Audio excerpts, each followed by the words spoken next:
welcome to a Tuesday edition of First Shift. Coming up, VW's target audience for its two-row Atlas. Now, a look at your headlines. We start with the UAW strike of General Motors, now in its 30th day.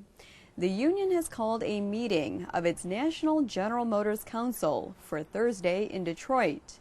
The council is typically called to discuss a tentative agreement before it's taken to rank-and-file members for a nationwide vote. But the two sides have not yet reached a deal. The meeting would offer union leaders a chance to provide local presidents a face-to-face update on negotiations. Talks resume today.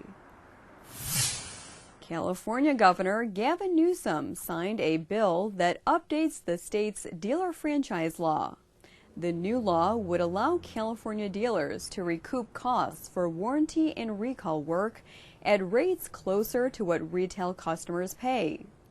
The law also prevents automakers from requiring store upgrades within a decade of the last improvement. The change was sought by the California New Car Dealers Association, the Alliance of Automobile Manufacturers, and the Association of Global Automakers. Both opposed the bill. A second bill signed by the governor carves out an exception to the state's data privacy law to ensure that customers are notified about recalls and warranty issues. Hyundai said it will spend $34.6 billion on mobility technology and strategic investments by 2025. The plan includes autonomous, connected, and electric vehicles.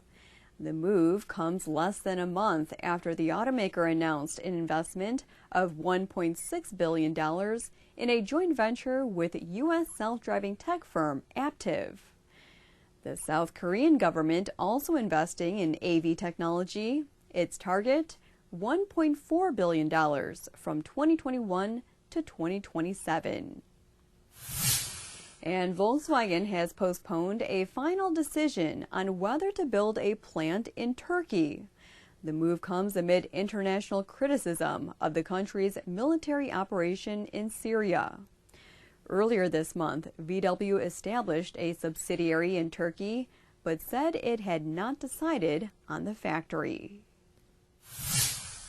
All eyes on me. That's how Volkswagen wants its consumers to feel in the new 2020 Atlas Cross Sport. The crossover was revealed at VW's assembly plant in Chattanooga, Tennessee last week. The five-seaters comprise 45% of the market. And as a businessman, there's no way I want to miss 45% of the market. So ladies and gentlemen, let's take a look at it. Introducing the all-new Atlas Cross Sport. The Atlas Cross Sport is the 5-seat version of the 7-seat Atlas. Volkswagen Group of America boss Scott Keogh says there's a clear distinction between each vehicle's target buyer. He says the larger Atlas is aimed at growing households.